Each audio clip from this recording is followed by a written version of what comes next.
Hi everybody, I'm doing another upload right now, and today we're going to be doing another movie review again, third time in a row. So we're going to do It's a Wonderful Life movie review, and this is a classic movie that a lot of people should know, especially around Christmas.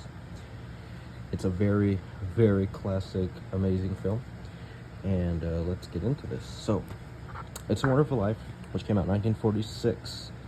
When it first came out, it wasn't actually popular, from what I've heard.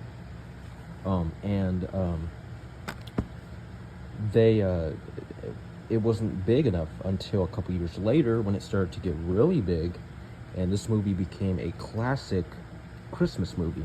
Now, when I first watched this, which actually was just in 2022 December, first time looking at this, I can't believe I haven't seen this as a kid. I don't even think I've heard of it, and I probably did, but I can't really remember it. So, this movie, it's brilliant. It's brilliant for the time in the 40s, because for those of you who don't know, movies started to get really good when the year 1939 started bringing out movies. And in my opinion, once 1939 hit, that year, that's when movies started to progress, because I love two movies from 1939, and those two movies from 1939 are Gone with the Wind and The Wizard of Oz.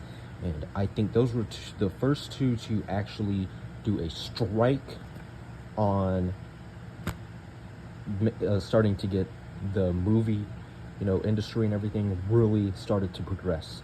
So the 40s have some really good movies, and this one, it has James Stewart, and it also has Donna Reed. And man, this movie is so amazingly well done.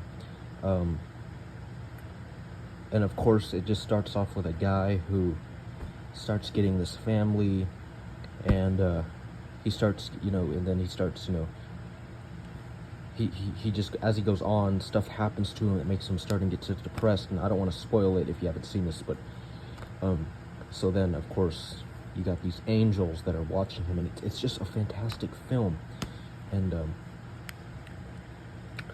yeah, so there's a color and there's a black and white, and I would recommend watching this movie on black and white because that was the original screening on it. Color is also pretty good too. I actually first watched it in color because when I watched it, it was on Tubi, so it actually wasn't a color. They only put it in color, so, or wasn't it Tubi? I think it was Tubi. I was one of those platforms, but I was at my grandparents' house, and I like to watch a lot of these older movies with my grandparents. And yeah, so these are this movie right here is a really good film. If you like old cinema, old Hollywood, definitely check this out, because it's actually not just a Christmas movie. In my opinion, it's actually a movie that can be watched over the years and over the years, and it's a really, really well done, fantastically made film. So I would highly recommend checking this out, especially if you like James Stewart. It's a classic, it's a Christmas classic as well, and it's just an amazing movie in general, and you will not regret watching this film. So anyway, thanks for tuning in. That is my spoiler-free small review on It's a Wonderful Life, and I will be seeing y'all in the next one.